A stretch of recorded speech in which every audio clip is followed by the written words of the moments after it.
Hello बच्चों, good morning. चलिए, हम इधर एक दो दिन से थोड़ा बीमार थे। वृद्ध आदमी है, हो जाता है, इसलिए बाधा रही। अब प्रॉमिस रहा कि लगातार वीडियो आपको जारी होगा और आसान वीडियो जारी होगा। और सीधा मेरा फोकस है बिहार बोर्ड में उच्चतम अंक प्राप्त करने के लिए आपको तैयार करना। रहा आईआईटी नीट, तो फिर इसके लिए अलग से व्यवस्था है, तो आप जानते ही हैं, उसके लिए अलग से हमारा क्लास करना। चलिए आइए देखते हैं बिहार बोर्ड में क्या आता है और क्या लिखना है। एक क्वेश्चन आता है, शॉर्ट क्वेश्चन, कि स्थिर विद्युत प्रेरण या उपपादन क्या है। यहां गौर करिए, उपपादन है, उत्पादन नहीं, प्रोडक्शन नहीं, इंडक्शन। इंडक्शन क्या है? जैसे प्रेरणा होती है, किसी चीज को कुछ करने की प्रेरणा होती है। आप तो जानते हैं कि हर एक पदार्थ का निर्माण परमाणु से हुआ है। परमाणु में दो प्रकार के कण हैं, प्रोटॉन और इलेक्ट्रॉन, ये आकर्षित है। आप केमिस्ट्री में भी देखते हैं, विस्थापन प्रतिक्रिया आप देखे हैं कि जो अधिक केमिकली एक्टिव मेटल होता है वह कम केमिकली एक्टिव मेटल से उसके निगेटिव रेडिकल को छीन लेता है। तो यही क्रिया यहां भी होती है। जैसे हम कोई आवेशित चालक सी को लाए, इस कुचालक स्तंभ पर रखे हुए चालक केवी पर, इसी को विषमवाहित चालक कहते हैं। आप एक शब्द इसमें देखिएगा, विषमवाहित, इंसुलेटेड। आप जो घर में वायर यूज करते हैं उसमें बाहर से प्लास्टिक का कवर रहता है, आप उसको पकड़ भी लेते हैं, करंट नहीं लगता। उसी तरह विषमवाहित चालक बनाने के लिए किसी चालक को कुचालक पर रख के धरती से फ्री कर दिया गया, और जैसे ही यह प्रेरक आवेश आया, जो आवेशित छड़ है, इसने इस दोनों के बंधन को तोड़ दिया और विपरीत आवेश को धीरे धीरे अपनी ओर खींच लिया। ये तो इसके आकर्षण में बंधा रहा और ये फ्री हो गया, इसलिए इसका नाम पड़ा मुक्तावेश और इसका नाम पड़ा बद्धावेश।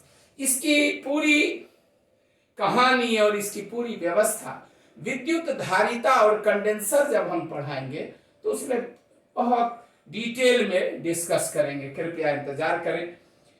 ऐसे किसी विषमवाहित चालक के समीप लाने पर आप एक चीज गौर करिए, इसको सटने नहीं देना। फिगर में एक नंबर रहता है और ये लिखने में एक नंबर है। फिगर में अगर कहीं भी गलती हुई तो नंबर आपका कट जाएगा, इसलिए इसको सटने नहीं देना। हम यहाँ इसलिए ब्रैकेट में लिख दिया है, सटाने पर नहीं। आप परीक्षा में इसको छोड़ भी सकते हैं।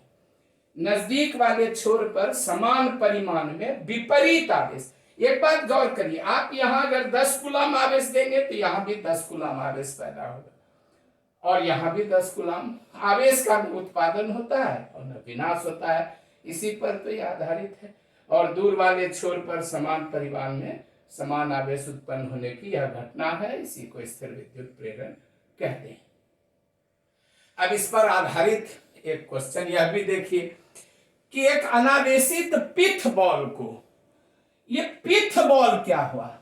एक्चुअली सरकंडा एक पौधा होता है। पुराने जमाने में हमारे पूर्वज लोग सरकंडे के कलम से लिखते थे। आज भी श्री ग्रंथालय सुल्तानगंज में हो सकता है वह कलम आपको मिल जाए, और असरगंज में आपको वो पौधा मिलेगा। असरगंज बाजार जाने वाला रास्ता है रहमतपुर चौक से, जहां मेरा घर है, वहां एक हाई स्कूल है जलालाबाद, उसके बगल में आप सरकंडा का पौधा देख सकते हैं। जिस तरह पेपर बनाने के लिए लुगदी तैयार किया जाता है, उसी तरह पिथ बॉल का निर्माण किया जाता है। इसको सरकंडे की गोली भी बोलते हैं। कभी अगर यहां पिथ बॉल के जगह पर सरकंडे की गोली आ जाए, सरकंडे की गोली, तो आप समझिएगा कि वही है पिथ बॉल। और सरकंडा क्या है भाई? तो एक पौधा है और उस पौधे से ये बनता है। तो ये दो गोला है, ए और बी। ए पर चार्ज है कोई, प्लस क्यू कूलम। तो नजदीक न हुआ विपरीत आवेश और दूर हो गया समान आवेश। तो ये आवेश और ये आवेश की दूरी कम है और यह आवेश और यह आवेश की दूरी अधिक है। और आप तो जानते हैं इनवर्स स्क्वायर लॉ से, व्युत्क्रम वर्ग नियम से, कि विद्युत बल दूरी के वर्ग का व्युत्क्रमानुपाती होता है। अतः जाहिर है कि आकर्षण बल बड़ा है और विकर्षण बल छोटा है, तो धीरे धीरे बी क्या खिसक रहा है ए के तरफ, और धीरे धीरे यह ए में आकर सट जाए। तो आपने क्या देखा कि आकर्षण के पहले प्रेरण होता है। यह हमेशा याद रखिएगा कि before every attraction there is induction. अरे भाई सिंपल बात समझिए, आप हमसे प्रेरित हैं तब ना आप हमारे यहाँ पढ़ने के लिए आते हैं, या आप हमसे प्रेरित हैं, हमारे इस वीडियो से प्रेरित है, तब ना अपना बहुमूल्य समय निकाल कर इसको देखते हैं। तो पहले प्रेरणा होनी चाहिए, जैसे आपको अंदर कोई काम करने की पहले प्रेरणा होनी चाहिए, हम ऐसा करेंगे, हम बिहार बोर्ड में 90% प्लस लाएंगे, तो फिर सब मजा ही मजा है। चलिए 2 क्वेश्चन आज खत्म होता है।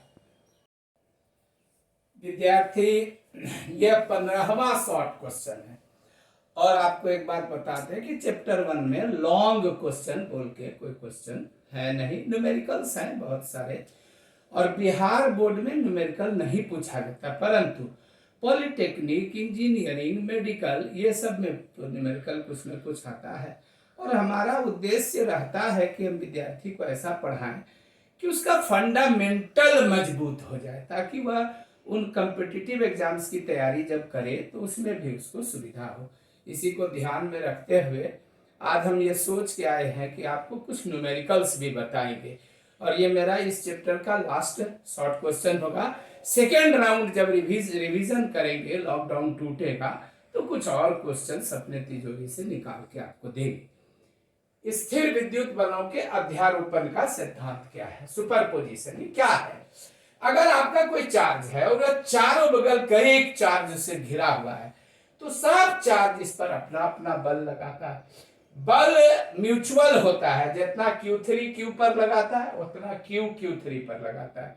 इसमें बड़े छोटे का कोई प्रश्न नहीं है। एक बात ये जानिए, इलेक्ट्रोस्टैटिक फोर्स म्यूचुअल फोर्स है, इस पर डिपेंड नहीं करता। मान लीजिए यहाँ 10 कूलाम है और यहाँ 1 कूलाम है, तो ये छोटा बल लगाएगा और ये बड़ा बल लगाएगा, ऐसा नहीं होता है, दोनों बराबर बल लगाते हैं। तो दिशा आप कुछ भी रख सकते हैं, लेकिन एक चीज है कि चूंकि आप कॉमन कर रहे हैं तो सब चार्ज को प्लस मत मानिए, एक आध चार्ज को माइनस भी मान लीजिए। और ध्यान रखिए, या अगर प्लस मानते हैं तो सबकी दिशा बाहर की ओर होगी, माइनस मानेंगे तो जिसको माइनस मानेंगे उसकी दिशा अंदर की ओर होगी। और यह सिद्धांत कहता है कि अलग अलग आवेश जो बल लगाते हैं F1 F2, उनका सदिश योग परिणामी बल के बराबर होता है।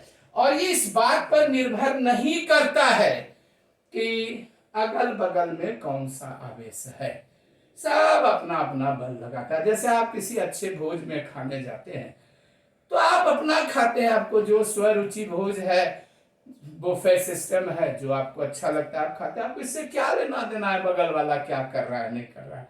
वही बात यहाँ भी है, यहाँ भी ऐसी ही बात होती है। अब आपका न्यूमेरिकल क्वेश्चन है कि भाई साहब, जैसे एक कूलाम आवेश है तो ये कितना प्रोटॉन से बनेगा? तो आप तो जानते हैं एक प्रोटॉन पर 1.6 गुना 10 पर पावर -19 कूलाम आवेश रहता है। तो एक कूलाम आवेश कितना प्रोटॉन पर रहेगा? सिंपल बात है, 100 रुपये में 200 नींबू मिल रहे हैं, तो 1 रुपये में 200/100 नींबू, यानी 2 नींबू मिलेंगे। तो सीधा एक नियम है, इस 1 पर आए तो इससे भाग दे दिया, इसका दशमलव तोड़े तो 10 ऊपर चला गया, और ये माइनस था ऊपर गया तो प्लस हो गया। इसमें से 1 शून्य चुरा लिए तो यहाँ 18 बच गया, इसको भाग दे दिए और दशमलव में बदल दिए, तो इतना प्रोटॉन से बनेगा। रहा सवाल कि अगर कोई कह दे 1 माइक्रो कूलाम आवेश कितना इलेक्ट्रॉन से बनेगा, वो भी माइनस में है चूंकि, तो जाहिर है माइनस चार्ज तो इलेक्ट्रॉन से बनता है। तो भाई अभी तुरंत पढ़े हैं कि 1 कूलाम आवेश इतना प्रोटॉन रख रहा है, तो माइनस आवेश भी इतना ही प्रोटॉन इलेक्ट्रॉन रखेगा। तो 18 में 6 चला गया 12। कभी कभी आप देखिएगा ऑब्जेक्टिव में रहेगा यहाँ नैनो कूलाम, तो 18 में 9 घटा दीजिए, 9 की जगह पिको कूलाम, 12 घटा दीजिए, 6 में से। बहुत आसान है। अब एक क्वेश्चन है क्वांटमीकरण का कि आप किसी चालक पर 5.8 गुना 10 पर पावर -19 कूलाम आवेश दे सकते हैं। ऐसा आवेश आप इनपुट कर सकते हैं, व्याख्या करें। तो आप n का मान निकाल लीजिए Q/E फार्मूला से, क्योंकि Q बराबर n ही होता है। आवेश के क्वांटमीकरण से आपको पढ़ा चुके हैं। न्यूमेरिकल से जो आप लोग डरते हैं ना, वो है कुछ नहीं। जो फार्मूला है उसको दिमाग में रखिए। छोटा छोटा न्यूमेरिकल आता है 1 नंबर का क्वेश्चन में। आप देख लीजिए, यहाँ आ रहा है 3.625। ये न तो 3 है न 4 है, बीच में ही है। तो ये पूर्णांक नहीं है, इसलिए ऐसा चार्ज संभव नहीं है। फिर देखते हैं अगले क्लास में।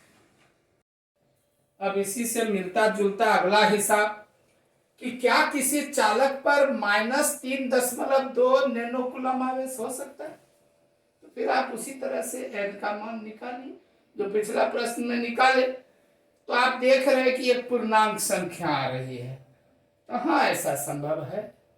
तो जब कभी ऐसा हिसाब आए, यहाँ पिको कूलम रहे, माइक्रो कूलम रहे, तो यही काम करिए। अगर ये चीज पूर्णांक संख्या आता है तो ठीक है, नहीं आता है तो गलत है। अब एक थोड़ा टेक्निकल सवाल, थोड़ा केमिस्ट्री से भी जुड़ा हुआ है कि आपके प्याली में 180 ग्राम पानी है। क्या आप बता सकते हैं इसमें कितना प्रोटॉन है या इलेक्ट्रॉन है या टोटल कितना है?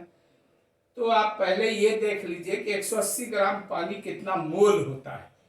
H2O का मोलिकुलर वेट होता है 18 और ग्राम मोलिकुलर वेट होता है 18 ग्राम। आपको तो केमिस्ट्री में बताया गया होगा कि अनुभार को ग्राम में व्यक्त करते हैं तो उसको ग्राम अनुभार कहते हैं और ग्राम अनुभार को मोल कहते हैं।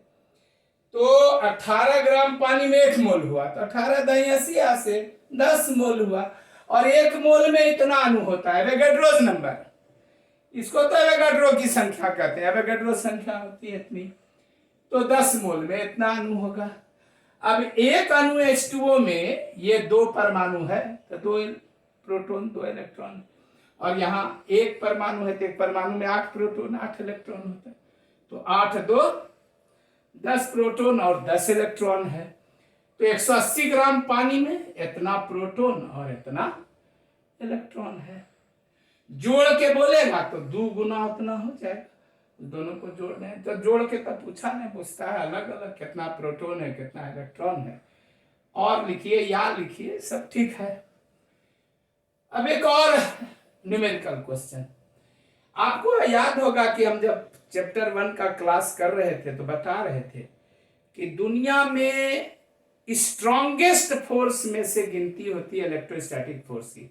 फिर ये भी बताए थे कि उससे भी स्ट्रॉन्गर एक फोर्स होता है न्यूक्लियर फोर्स, जो हम आपको मॉडर्न फिजिक्स पढ़ाएंगे उसमें चर्चा करेंगे।